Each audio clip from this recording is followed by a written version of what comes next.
I moved to Sweden for tech job 4 years ago, and since when the relocation was much easier. And now, tech market, hiring processes, salaries, everything is different. In this video, I will share with you how IT in Sweden really works, and we talk about hiring, perks, salaries, work culture, and things that surprise me and a lot of my friends here.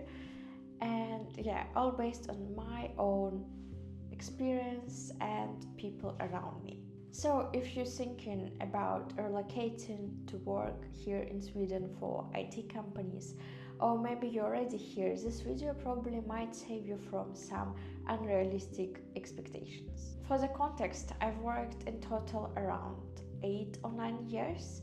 4 years before moving to Sweden, I worked as a front-end developer with Angular in Russia, and here I work with React in Gothenburg for 4 years as well. And whatever I share here is a general idea how things work in IT for me and for my friends, my colleagues, and for other expats that I've talked to. So every company is different, and we need to remember this, and every IT field is different as well. So whatever I tell you might be a little bit wrong for something very specific. So first thing that impressed me and shocked me probably, that people don't really greet each other when they come into the office. Like when I was back in Russia, when you come in first in the morning to the office, you go in and greet everyone on the hall, kind of like where you go in to your own desk, and it's fine. But here I see a lot of people going through the corridor and not saying hi to you, only when you see like their face-to-face reactions, and they're like, oh hello. And sometimes, because it's IT, it's very stereotypical, but people can be shy and not greet you as well. But it depends on the company and the working culture, I guess. In some companies is more rare, in other companies where we have a lot of expats, for instance, it might be not existent. And in some companies, people don't, like, they're not rude because they don't greet you, or I don't know, yours. And for some companies, like, people not rude, they just being polite, and they're not kinda interfering or disturbing you while you're working. Maybe you're too busy and you don't want to say hi, and then you can do it whenever you like have a spare time or something. So it's fine. It just surprised me, but it was very interesting, and it was something that we've been like, oh, that's weird, because in my previous companies, everywhere, if you know people, you go into their table, you're like hello, and you go next hello, and it's like for 5 minutes. Maybe it's time consuming, yes, I don't know, but yeah, this is what I didn't expect to see here. The other thing I noticed, and we talked a lot, it's flat hierarchy in the companies. So it's very easy to communicate with boss or with boss of your boss, and you're not feeling like a big gap between you and the guy above, kinda. And I know that it's not a thing in big companies like in Russia or in Asia, when you definitely could hear the distance, and you could see the distance, or like, or all the bosses, they're maybe sitting on the top level, like high top roof rooms, and they have their own offices. Here I see a lot of managers who work in the open space, or who work with within the same room as their other team. So it's very nice because you can see, like, and you don't feel afraid because you feel this authority somehow. And also maybe because I was very young when I just started to work, and in a lot of companies in Russia I've been, and where my friends been, the company's average age in IT was around 35, and here, as I understood, it's more about 40-50 years old, which is nice because like people have a lot of expertise, experience, and they work a lot. And also, yes, this is very important for Sweden, I guess, that here people could sit in their position for 10 years, 20 years, or like, this is very nice. And I think that people very dedicated to the workplace. I'm not sure, sometimes it may be the safety. The other thing is that you very appreciated on your job position. And so there are different types of people why they sit in for so long in the same company. But I think it's very nice like how companies treated people who been very long with them, because they are more loyal and because they bring a lot to the companies. And I don't think I've seen this in Russia in IT companies, because it's very common to jump from company to company and like to work maximum 2 years in one company and going to another company. And here it doesn't seem to be a thing. Maybe it's not a thing for like senior or middle developers, but for juniors or for students, I see this as a trend, a change in jobs more frequently, which is normal because you need to understand what their IT field, what different companies gives you, and just to understand how it works, to then have some priorities and to be prepared to work for the same company for years and years and years. When we just started working here, it was 2022, and it was a corona time, so a lot of companies allowed you to work remotely, kind of full time. And then back in 2024, a lot of companies started to force hybrid work, or to force a lot of people come in and work 100% from the office. And I know that a lot of companies they did change the contract with the employers to have not hybrid working hours, but to have like 100% or 80% or whatever percent just in the office. And sometimes it's okay, sometimes it's not. I think for IT developers it's mostly the hybrid works well, because it's still good to communicate with other people, like to see your team, to see other colleagues, to understand what's going on in the office. And also there are some days that you would like to work from home, and before you didn't feel like pressure to have an excuse to work from home. And now a lot of people like, oh, I need to have, I don't know, a delivery today or whatever. So it's more difficult. And I know that in some companies they check people if they like booked the table, if it's an open space, and they need to book the table, and you need to really ask in written form to be able to work from home. But the typical setup at the workplace now is 4 days in the office and 1 or 2 days at home. And yeah, it's still negotiable.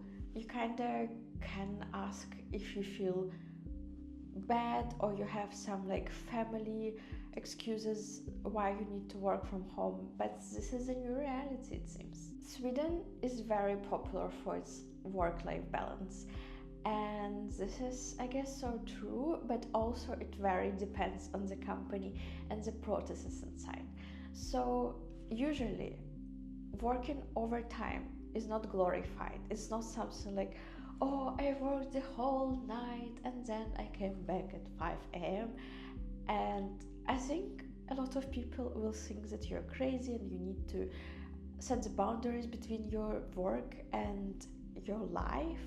and rest, because resting is a good scene for you to work, to be able to work and to be able to enjoy life.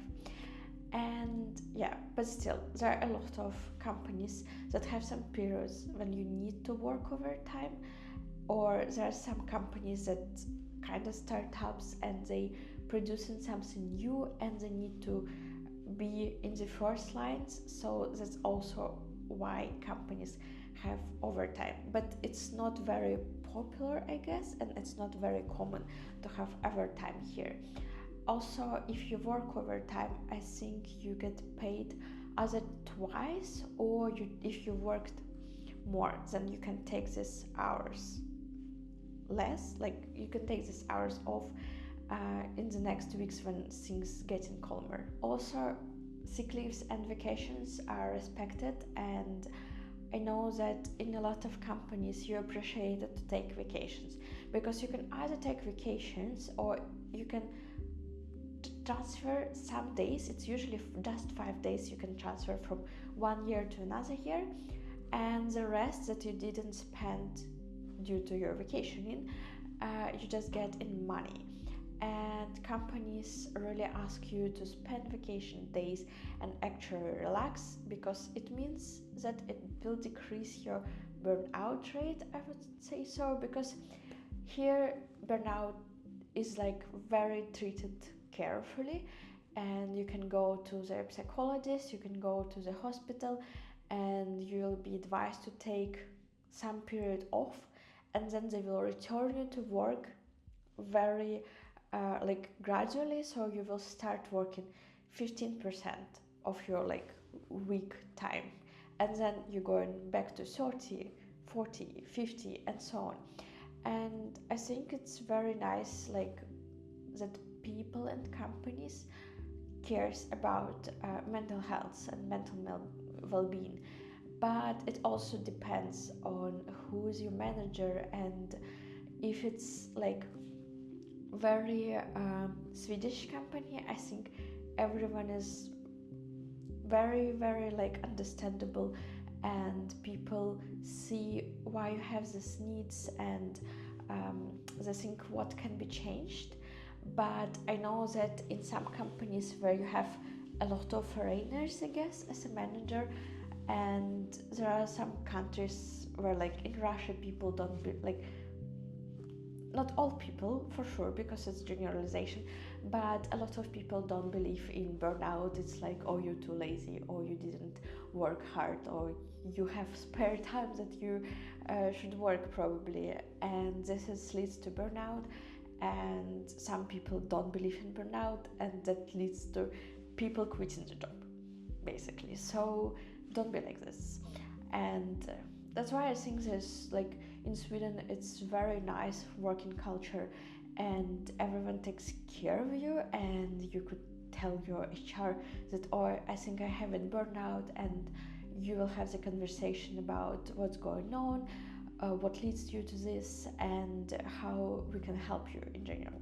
And now let's talk about some perks and benefits that company gives you. And here it's very supported to be sporty and active, and you will have a sport track. Is some budget around 400 or 500 euros per year for gym, and sometimes you can just pay in some application that you use for sport activity and ask for get a refund for this money.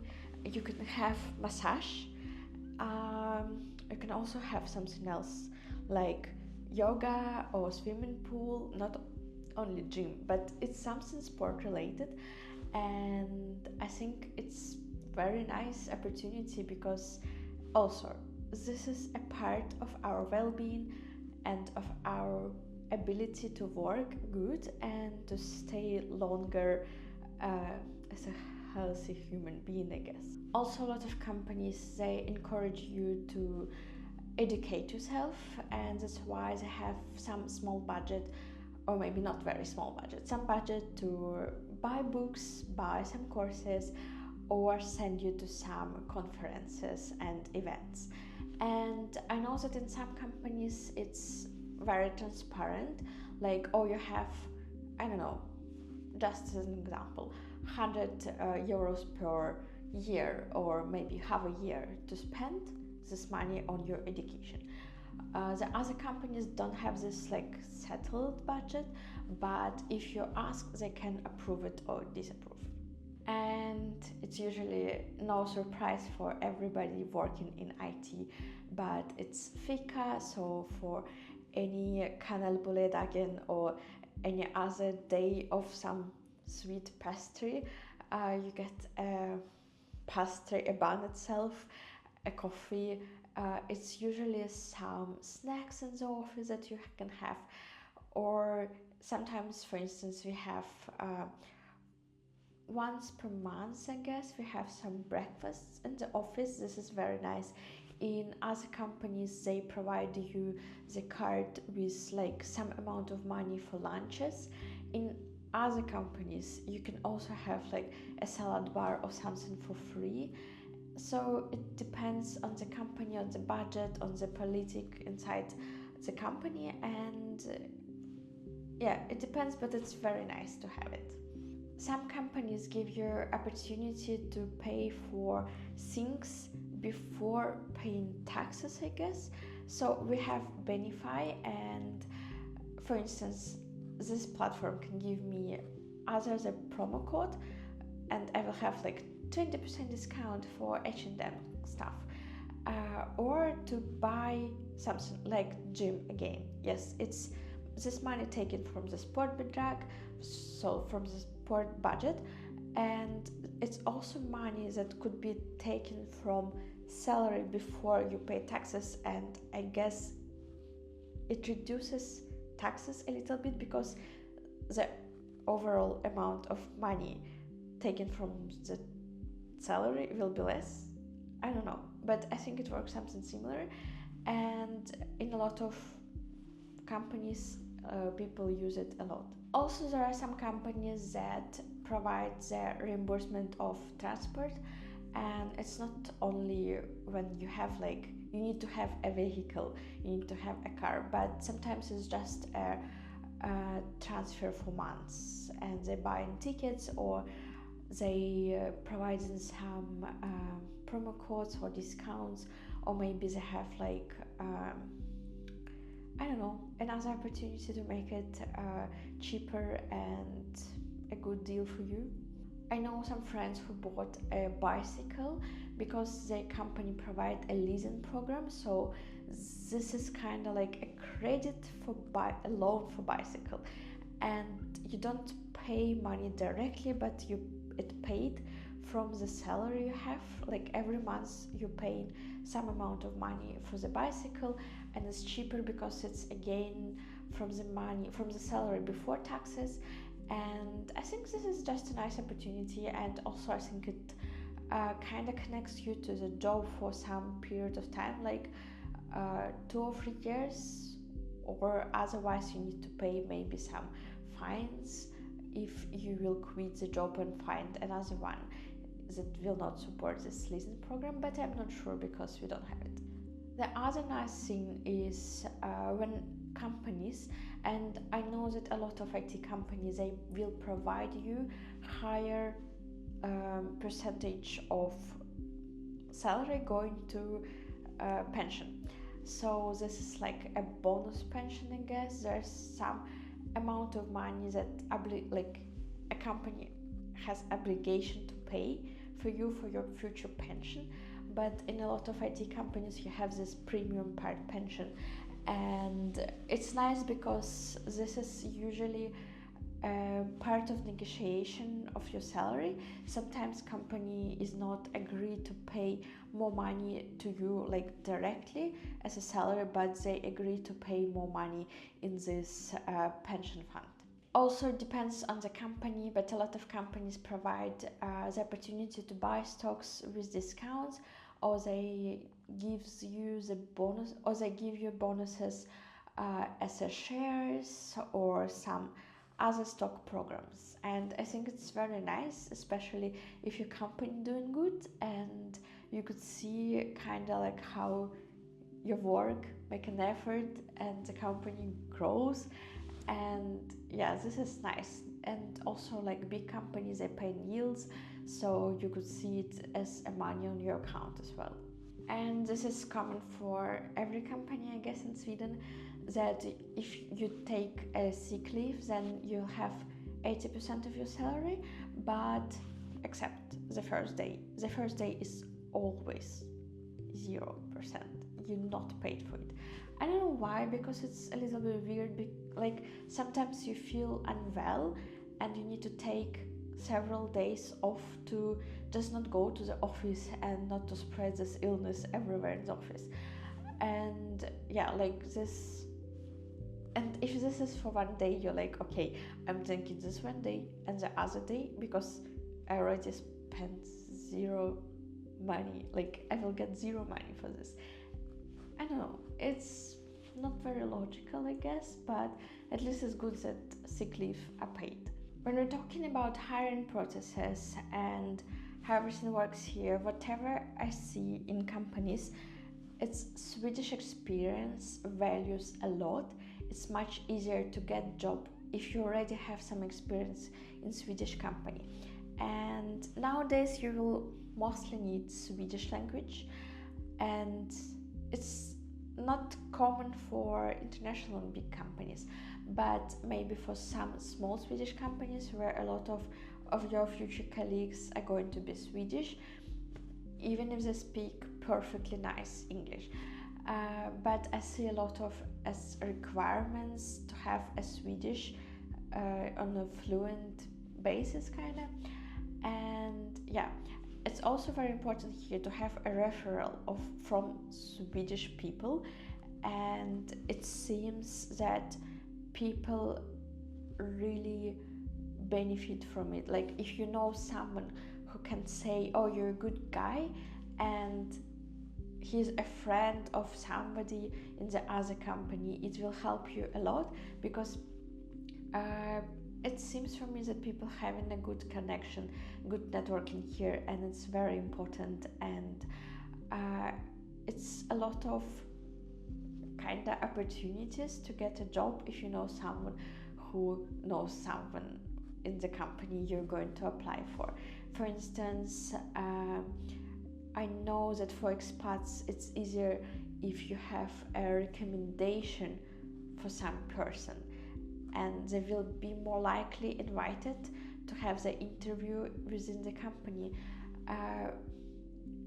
like compared to the person who just came from nowhere. And it seems here that soft skills matters more than tech skills, and I really like it because I think people not stupid, and people can learn a lot, and the only thing that is hard to learn is soft skills. So you need to be good communicator, you need to be friendly enough and comfortable enough with people to be able to have a good teamwork, I guess. So it's very important here that or everyone is nice with each other, or everyone works with each other, can listen to each other. And like, okay, we can have him, we can give him an offer, and he will find time to study more about some things, about tech stuff, because I know that in some companies in Russia, for instance, they paid more attention to having technical, like very high skills, but people had zero soft skills. They couldn't barely speak to other people without passive aggression. And this is very sad, because this is destroys the vibe of their office, and you're not really willing to go to the office when everyone is very aggressive, or when in case you don't have like friends there. And yeah, I think soft skills important everywhere, not only here. If we're talking about the career growth, then what I see in most of IT companies, if you're working as a manager, it doesn't really mean that you will get like very high salary comparing to just developers. And it's interesting because in Russia, for instance, in a lot of countries. I know it's not the same thing, like if you managers and you have several people under you, kinda like that you're taken care of, and it brings more value to the company probably, and it also brings a manager more money. But here the gap is not that big, which is nice because it's, yeah, I think it's like equality of people, and to not create this big distance between people, but still some bosses getting a lot of money, like ton of money, and you as a new employee will not get this money anytime soon probably. So it depends, but this is what I could see. And also I could see that, as I said before, usually it's a flat hierarchy, so it's difficult to understand how to grow, and you will need to wait for opportunity to grow, or a lot of people just go into other companies either to change their career path to grow or to raise the salary, because it's kind of difficult to get salary very high comparing to whatever is your start position, and it's usually like 3 or 4% of increase if you get in the increase. Because for instance, I know that in some big companies here in Gothenburg, people not getting like salary increase because of inflation, because company not doing good, even if it's a big well-known companies. And yes, this is sad.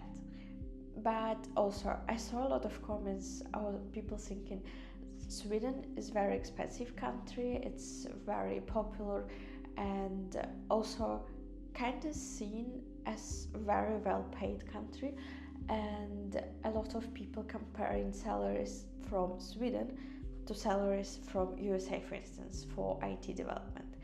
And if whatever I checked, I don't know, I just googled it, the average salary per year in USA is around $120 per year before taxes, and in Sweden it's around 50-70,000 dollars per year. So it's a big gap. It's not the same as in USA. And I know a lot of Swedish people who worked in USA to earn money, to get some money, and then they go back when they wanted to start families, to raise kids and whatever, because the conditions are better here, but money is better in the US. So I think Sweden is a great place to work if you're looking for stability, you're looking for something very calm, very nice, when you will be appreciated, and you will still find a lot of ways to learn and grow and everything, but maybe not the same drastic way as it's like in USA or in some other countries, when you can really like raise your career in 5 years. So if you're looking for some aggressive career jump, Sweden probably might seem too slow for you, but you know, everyone needs different things. So do you probably. See you, bye bye.